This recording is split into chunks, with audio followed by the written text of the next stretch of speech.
Cricket world cup میں بقا کی جنگ کے دوران قومی ٹیم بڑا اسکور کرنے میں ناکام.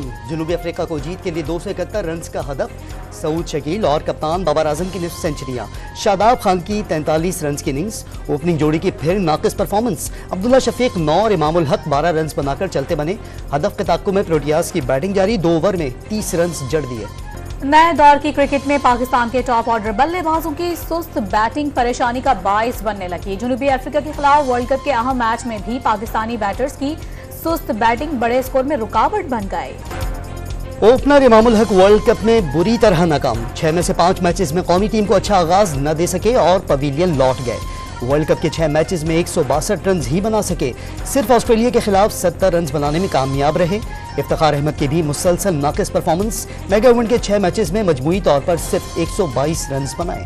ورلڈ کپ میں پاکستان کی سیمی فائنل میں رسائی کی امیدیں کم ضرور ہوئیں مگر ختم نہیں. ایونٹ میں رہنے کے لیے قومی ٹیم کو آج جنوبی افریقہ کو شکست دینا ہوگی. پروٹیاز 8 پوائنٹس کے ساتھ پوائنٹس ٹیبل پر دوسرے نمبر پر موجود.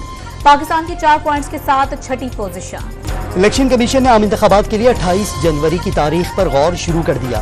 30 نومبر کو حلقہ بندیوں کی حتمی اشاعت کے فوری بعد انتخابی شیڈیول جاری کر دیا جائے گا. الیکشن کمیشن کا اعلان. ابتدائی حلقہ بندیوں پر اعتراضات جمع کرانے کے وقت میں توسیع.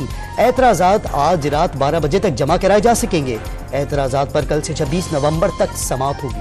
چیئرمین تحریک انصاف کی مشکلات بڑھ گئی. قانون کا گھیرا مزید تنگ. ٹرائل کورٹ کے بعد اسلام آباد ہائی کورٹ سے بھی سائفر کیس میں ضمانت اور مقدمہ اخراج کی درخواستیں مسترد. چیف جسٹس عامر فاروق نے 16 اکتوبر کا محفوظ فیصلہ سنا دیا. آفیشل سیکرٹ ایکٹ کا اطلاق صرف فوجی آفیسرز پر ہی نہیں بلکہ ہر شہری اور حکومتی عہدیداروں پر ہوتا ہے. بادی نظر میں پٹیشنر پر آفیشل سیکرٹ ایکٹ کی سیکشن 5 کا اطلاق ہوتا ہے. اس سیکشن کے تحت سزائے موت یا 14 سال قید ہو سکتی ہے.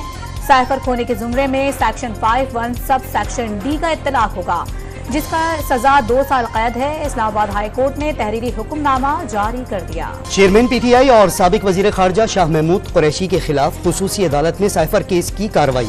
استغاثہ کے 5 گواہان پیش. درست طریقے سے فرد جرم عائد ہونے تک شہادت قلمبند نہیں کی جا سکتی. سابق وزیر اعظم کے وکیل بیرسٹر سلمان صفدر کی اڈیالہ جیل کے باہر گفتگو. کیس کھلی عدالت میں چلانے کا مطالبہ. کیا ہوگا اس ملک کا جب اس قسم کے اچھے لوگ اپنی حقیقت کو چھپا ہے. 16 مہینے تھے ہم نے غلطی کی, ہمیں معافی بس ہمیں معافی دے دو. ہم نے کون سے غلطی. پیپلز پارٹی نے پی ڈی ایم حکومت میں شمولیت کو غلطی قرار دے دیا. 16 مہینے حکومت میں رہے, غلطی ہو گئی, معافی دے دیں اور الیکشن کروائیں. سابق اپوزیشن لیڈر اور سینئر پیپلز پارٹی کے رہنما خورشید شاہ کی ڈان نیوز کے پروگرام دوسرا رخ میں گفتگو. خورشید شاہ کا تفصیلی انٹرویو آپ دیکھ سکیں گے ڈان نیوز پر آج شام 7:05 پر. شہباز شریف اور مریم نواز کی سیکیورٹی فل پروف بنا دی گئی. دونوں شخصیات کے قافلے میں جیمرز والی گاڑیاں بھی ہوں گی. رہائش گاہوں پر ڈیمانڈ کے مطابق نفری بھی تعینات. حکومت کا غیر قانونی تارکین وطن کے انخلاء کی تاریخ میں توسیع نہ کرنے کا اعلان. 31 اکتوبر تک ہر حال میں پاکستان سے جانا ہوگا. نگراں وزیر داخلہ سرفراز بگٹی کا 2 ٹوک پیغام. گورنر سندھ سے ملاقات میں غیر قانونی تارکین وطن کی واپسی سمیت اہم امور پر تبادلہ خیال. غیر قانونی تارکین وطن کے انخلاء سے جرائم پر کنٹرول کرنے میں مدد ملے گی. کامران ٹھسوری پر امید. پنجاب کابینہ نے غیر قانونی طور پر مقیم غیر ملکیوں کے ڈیپورٹیشن پلان کی منظوری دے دی. زیر حراست افراد کے لیے لاہور میں 36 خصوصی مراکز قائم کر دیے گئے. نگراں وزیر اطلاعات عامر میر کی پریس کانفرنس. وفاقی حکومت کی فیض آباد دھرنا کیس سے متعلق عمل درآمد رپورٹ سپریم کورٹ میں جمع. دھرنے کے ذمہ داران کا تعین کرنے کے لیے فیکٹ فائنڈنگ کمیٹی بنا دی. وزارت داخلہ اور دفاع کے ایڈیشنل سیکریٹریز ڈائریکٹر ISI شامل. دھرنا مینج کرنے کے احکامات کس نے دیے؟ کمیٹی طے شدہ TORs کے تحت انکوائری کرے گی. اٹارنی جنرل کی رپورٹ میں انکشاف. اقوام متحدہ اور عالمی برادری نہتے فلسطینیوں کی نسل کشی رکوانے میں ناکام. صہیونی ریاست 21ویں روز بھی بے لگام. رات گئے اسرائیلی افواج نے آبادیوں پر ممنوعہ فاسفورس بم برسا دیے. صحافیوں سمیت مزید 18 افراد شہید. انسانیت سوز مظالم سہنے والے فلسطینیوں کے حوصلے بلند. والدین شہید بچوں کو عزم و ہمت کے ساتھ الوداع کہنے لگے. مغربی کنارے میں اسرائیلی فوج کا رات گئے بڑے آپریشن. حریت پسندوں نے اسرائیلی شہروں حیفا اور تل ابیب پر میزائل کی بارش کر دی. صہیونی دفاعی نظام سے بچ نکلنے والے میزائل نشانے پر جا گرے. غزہ پر انسانیت سوز اسرائیلی مظالم دنیا کو دکھانے کے لیے غزہ کے صحافی بھی پیش. الجزیرہ غزہ کے بیورو چیف بمباری میں اپنا خاندان کھونے کے اگلے ہی روز ڈیوٹی پر آ گئے. غزہ میں بمباری سے آگ لگی ہے، دکھ اور تکلیف کے باوجود ڈیوٹی پر واپسی فرض سمجھا، والد دکھ کا پیغام۔ مشرق وسطی کی حماس اسرائیل جنگ میں امریکہ بھی کود پڑا، شام کے شمال مشرقی علاقے میں ایرانی پاسداران انقلاب کے ٹھکانوں پر فضائی حملے کا دعویٰ۔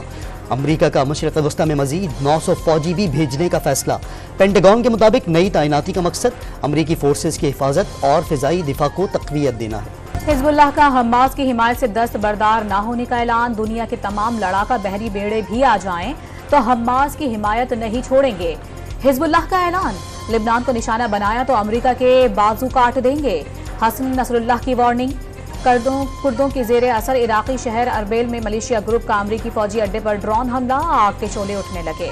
فلسطینیوں سے اظہار یکجہتی اور اسرائیلی بربریت کے خلاف دنیا بھر میں مظاہرے، امریکہ، کینیڈا، برطانیہ اور اسپین سمیت مختلف ممالک میں شہری سراپا احتجاج، مظاہرین کے صہیونی فوج سے فوری جنگ بندی کا مطالبہ، کشمیر میں فلسطینیوں سے اظہار یکجہتی کے لیے شمع روشن۔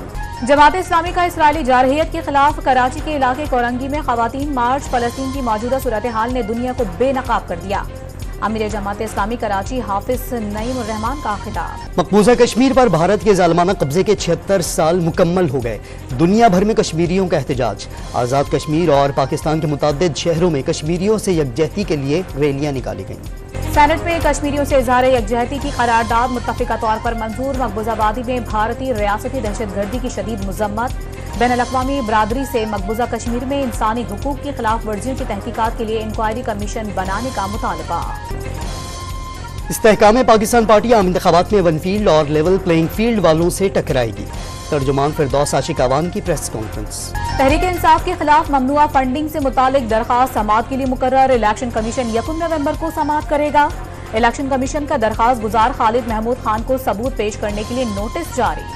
نگراں وزیر اعلیٰ پنجاب کا دورہ اٹک نامعلوم وجوہات کی بنا پر ملتوی، استقبال کے لیے ہاتھوں میں گلدستے لیے کھڑے بچے کئی گھنٹے انتظار کے بعد مایوس لوٹ گئے۔ کراچی کے علاقے کلفٹن میں ڈی ایم سی کا پارک سرکاری گاڑیوں کا قبرستان بن گیا، 250 سے زائد چھوٹی بڑی گاڑیاں کھڑے کھڑے ناکارہ ہو گئیں، سیکریٹری SNGD نے گاڑیوں کی جلد نیلامی کا عندیہ دے دیا۔ اسلام آباد میں سرکاری گھروں کے الاٹمنٹ کے جعلی نوٹیفیکیشن بنانے والا گینگ بے نقاب، اسٹیٹ آفس کے ڈپٹی ڈائریکٹر، اسسٹنٹس اور اسسٹنٹ پرائیویٹ سیکریٹریز کی ملی بھگت سے پوش سیکٹرز میں خلاف ضابطہ گھر الاٹ کیے جاتے رہے۔ اسلام آباد پولیس کے اہلکار گینگ کے فرنٹ مین کا کردار ادا کرتے رہے۔ وزارت ہاؤسنگ نے 4 افسران اور ملازمین کو معطل کر کے انکوائری شروع کر دی۔ PIA کا مالی بحران مزید سنگین تر، 4 بوئنگ 777 طیارے گراؤنڈ کر دیے گئے، مرمت کے لیے ایک طیارے پر 4 کروڑ تک خرچ آئے گا۔ کاروباری ہفتے کے آخری روز پاکستان اسٹاک مارکیٹ میں مندی، 100 انڈیکس میں 241 پوائنٹس کمی، انڈیکس 50,943 پوائنٹس پر آ گیا۔ اوپن مارکیٹ میں ڈالر 50 پیسے سستا 281 روپے 50 پیسے کا ہو گیا۔ ملک میں ہوش ربا مہنگائی کی رفتار تھم گئی، رواں ہفتے 0.33% کمی سے شرح 29.65 پر آ گئی۔ ادارہ شماریات کی 17 اشیاء ضروریہ کی قیمتوں میں کمی کی رپورٹ جاری۔